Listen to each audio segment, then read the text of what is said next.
Մեր քաղաքացիների չդադարող հոսքը հատիս լեռ եւ աշխարհի բոլոր ծայրերից մեր հայրենակիցների հազարավոր դիմումները հատիս բարձրանալու եւ Քրիստոսի արձանի կառուցման աշխատանքներում կամավորական աշխատանքներ կատարելու ինձ մտորումների առիթ տվեցին։ Ես վաղուց ցանկանում էի ձևակերպել այս շինարարության, այս նախաձեռնության կարևորությունը։ Թույլ տվեք ներկայացնեմ իմ պատկերացումներն ու ապրումներն այս նախագծի շուրջ, հուսալով, որ այն ձեզ համար ավելի ու ավելի կարևոր ու սիրելի կդառնա։ Քրիստոսի արձանը պարզապես քարե հուշարձան չէ։ Դա հայտ է նոր ազգային ապագայի համար, բաց բոլոր նրանց համար, ովքեր պատրաստ են մտածել երկրի ոչ թե տարաձայնությունների մասին։ Սա նոր ազգային կոնսոլիդացիայի կենտրոն է։ Այն ձևավորվում է որպես համաժողովրդական նոր խորհրդանիշ, որը ծնվում է հայ ժողովրդի համար ամենածանր փորձությունների պահին։ Այն կոչված է դառնալու հայության հոգևոր եւ քաղաքացիական համախմբման կետ, որը զորացնում է հավատը, վերականգնում է արժանապատվությունը եւ ձևակերպում է Հայաստանի ուղին։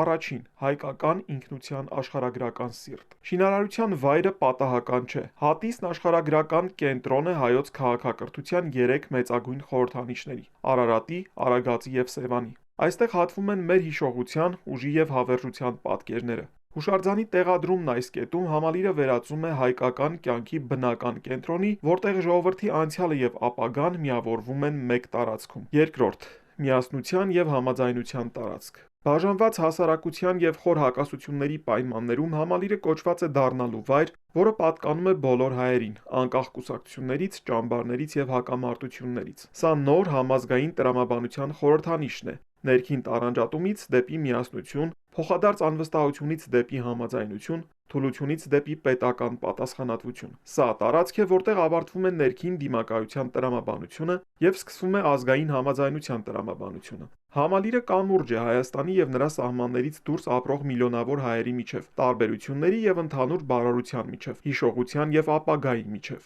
Երրորդ՝ արժանապատվության ճգնաժամին ի պատասխան։ Արցախյան ողբերգությունից հետո Հայաստանին անհրաժեշտ է խորհրդանիշ, որը վերադարձնում է տոկունության, վստահության եւ արժանապատվության զգացումը։ Հատիսը մեր ընդհանուր պատասխանն է աշխարհին։ Հայերը կարողանում են վերածնվել, ստեղծել եւ կառուցել երկիրը նույնիսկ ծանր փորձություններից հետո։ Հատիսը հայտարարում է. հայերը կարող են ստեղծագործել անգամ պարտությունների պահին։ Մենք կարողանում ենք կանգնել եւ կառուցել նոր իրականություն, հավատով եւ արժանապատվությամբ։ Քրիստոնեությունը միշտ եղել է հայկական ինքնության արմատը։ Հուշարձանը դառնում է այն արժեքների ամրապնդման նշանը, որոնք մեզ ուժեղ են դարձրել՝ պատասխանատվություն, կարեկցանք, փոխօգնություն, հարգանք մարդու կյանքի ու ազատության նկատմամբ։ Չորրորդ՝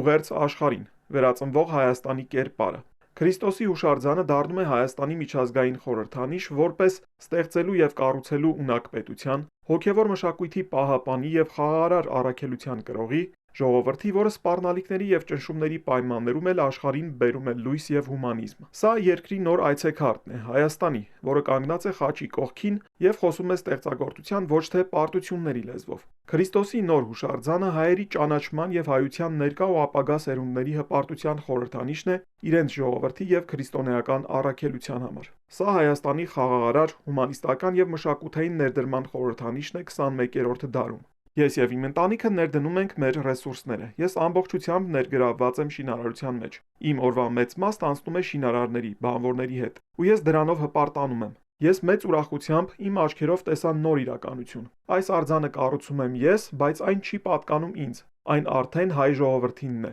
Այն արդեն ազգային կառույց է։